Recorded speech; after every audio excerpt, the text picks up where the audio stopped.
those of you who are wondering why I'm not on Facebook this morning, and who, did I get that cut? Who's on, I'm not at this moment, there's something wrong with my computer and I can't log in, basically, and I don't have Facebook on my phone. So that's why no Monday morning jokes this week, although those Monday morning jokes are now being used as evidence against me as being some kind of evil man. Anyway, that's a good segue to what this video is called. It's the rise and fall of the truth movement, and I'm going to start a series of films, cheap camera things, vlogs, on how this came to be, how this came to be. It's essentially dead now with the revelations regarding Zen Gardner and the children of God. In particular, not so much his own past, is that the so-called heroes of truth that you've all worshipped like several dogs that you are because you don't know anything about them in real life, have rallied around to protect him. So there's a vested interest here. The so-called organization that protects children from sex gangs is now rallying around and behaving like one itself, and if you can't see that now, no hope for you. So with that in mind, and I'm not saying the man shouldn't have a past or anything like that. We all have a fucking past, you know, but that's a pretty fucking big one in terms of, like, that would be like me being a fucking serial killer and then going on and talking about psychopaths and then going, namaste, love, and all this shit, and you believe in it. And this is your fucking problem. And this is what killed it. Now, before we get to how it died, we'll deal with that later down the road. I'm not going to pick on any one particular individual. I'm just saying that's where it is right now. And as depressing as it is, it's far more depressing for me, who comes from the old school of conspiracy theory, to have to be thrown, to see what was going on back then, thrown into this world of truthers, sex freaks, all kinds of weird shit, people who don't know how to converse with normal people in the street, who think a dirty joke is some kind of evil thing, meanwhile being in a sex fucking trafficking gang for 27 years is like bravery. You know, this is, your brains are not working. And let me explain to you the theory of the whole thing that came along. The first one, this is called the origin. Prior to about 1998, 1997, conspiracy was a very specific thing. It was indulged by many educated and intelligent people, myself included. Back in New York in my rock and roll days, where you could see videos of me as 19 years old on stage in CBGBs as Thomas Sheridan, or Tommy, as my friends used to call me back then. That's an evil thing too. Oh, we used to call Tommy, ooh, right? The back on stage, notice my name is not, you know, Namaste Murphy nowadays. That's a big fucking clue, right? Now,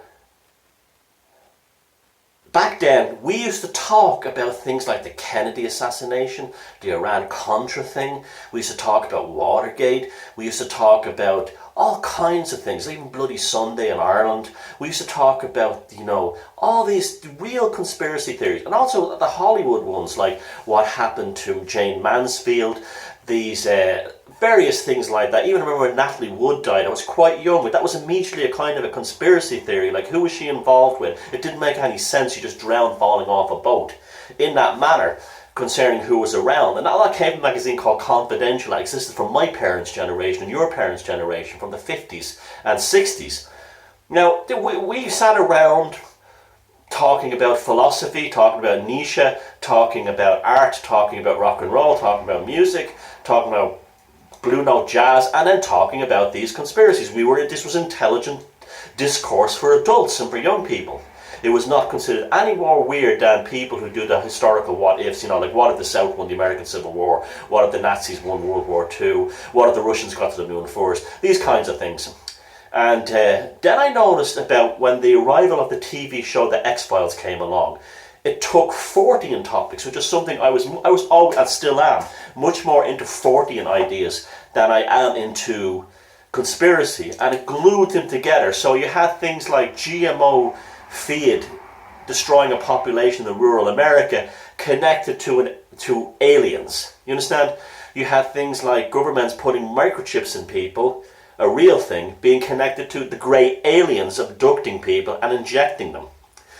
Somebody somewhere was deliberately blurring the lines. Now, it came up much later that your man who was behind the X-Files was actually getting script ideas from former CIA agents who were just casually passing them off to him as a lie. Staff and cast members of the X-Files show have actually come out and said this. Somebody was doing that on purpose. They were gluing the mythology to the reality, and they were blurring the limits. Now, this was what happened, and this is when I first started hearing the thing, conspiracy theories, and all this kind of thing. Prior to, say, 1996, 1997, someone would say to you, oh, you're into that weird shit. Yeah, that's kind of interesting. That's how they talk to you. Then they're now, after from 98, you're watching too many X-Files. Or you're watching too many Millenniums. You watch too many Twilight Zones. You understand? And then as it approached towards 2001, it was like, conspiracy theory, He says governments do bad things. Oh, this is what it went. This is the gaslighting. It went to that level. Okay, someone somewhere was running that show. Absolutely right. 2001 happens. It didn't affect me because I was working in underground that day in a filing room. So I missed all on TV. So I didn't have that psychological spell upon me. It didn't have that spell upon me. And so I came up, and within hours, I can remember on Usenet, where my mates and I used to tell jokes about, like, we used to make jokes about, we used to take the piss out of Sinn Féin and the UVF and all these sectarian groups in Northern Ireland. Immediately we started looking around Usenet, and within seconds there were people saying it was a conspiracy and the usual suspects, the Jews, were being blamed for it. But what I noticed was, and this is a fucking important point, that the ones who were doing it were coming out of the white nationalist groups of the Bible Belt, the Posse Comitatus, the ones who were the Michigan militias, these ones down there. Now we all know that was heavily infiltrated by the FBI, but still, that's where it was originating from. It was originating from survivalist Bible Belt Usenet groups on Usenet, who would be talking, and everything was it was all biblical end time things. God, this is what distinguished them from the main conspiracy body. The main conspiracy body didn't use terms like New World Order. That came out of these biblical groups who were waiting for Gog Magog and all these the Bible Belt Armageddon stuff, where they were storing up for the end of the world. The mainstream conspiracy theory things were either people who were agnostics like me, atheists, or they were just like ordinary. They were Catholics, Protestants, Jews, Muslims, whatever, you know. But there was the ones that this kind of 9/11 thing gestated out of was radical Bible Belt Christianity. It kind of grew like the seed from that, okay. And so then immediately that became the gestation of what you call the truth movement. And these groups like Wake Up This Place and Wake Up That, architects and engineers, all very organized, I might add, very, very organized from day one. I stayed away, and I still stay away from 9/11 because we'll never know the truth about that. And to be honest with you, I don't give a fuck anymore. There's so many things have happened in the world since. It's just like Kennedy. It's designed never to be solved. So that's when you have the rise of the truther. The truther would have been people who would have been early 20s, late teens when 9/11 happened. They looked at this. They looked at their parents' face, and their parents' face were looking at people jumping out of the Twin Towers, and their parents had to look like this was the end of the world. It became, and even younger ones, it became a trauma for them. They were seeing their mother and father could not protect them anymore, and they were seeing that in their parents' face.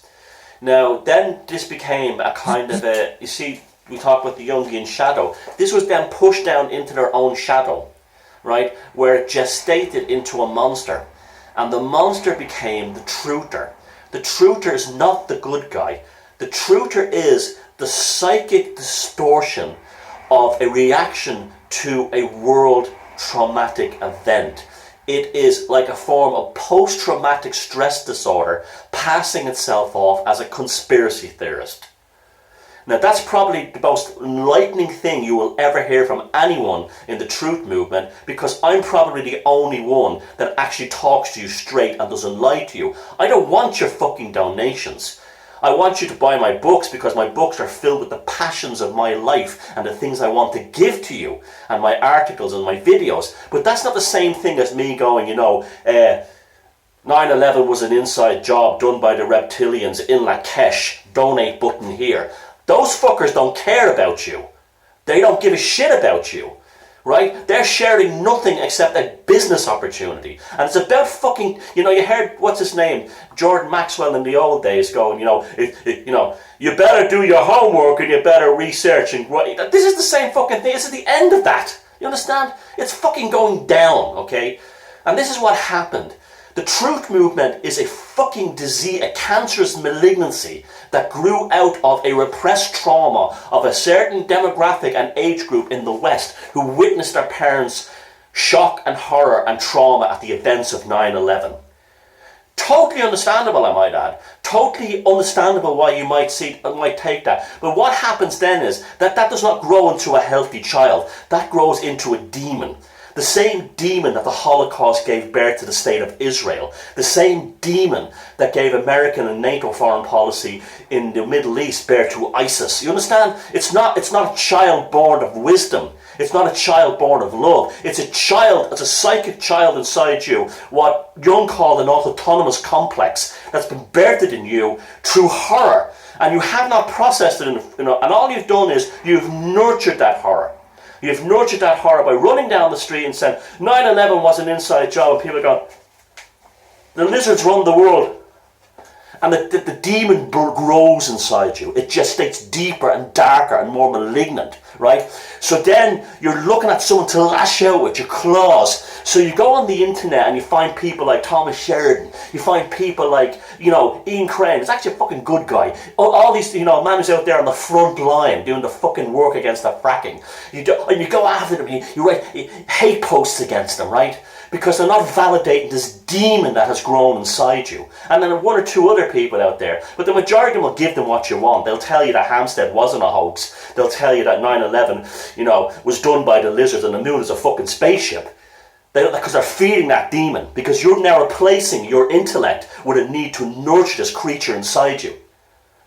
And that's what happened with 9/11, and that was the birth of the truth movement. The birth of the truth movement was not a desire to find out what not happened on 9/11, but it was a need to repress the terror a certain generation experienced watching their own parents and watching themselves and their peers and their families and their communities in a state of horror over 9/11. You need to heal yourself through understanding of why you felt that way and why the world is that way, and not to feed the autonomous complex of the demon inside you by pointing at people and somehow connecting them to the horrors of your world. Because all you do when you point a finger at a person and attack them non-stop, in a most personal way, especially if they never did anything harmful to you or they have no great evil history, is what you're doing is you're pointing away from this thing inside you. You understand? You're pointing away from it. That's all you're doing. It's like, okay, we've all had a breakup with a girl or a fella, right?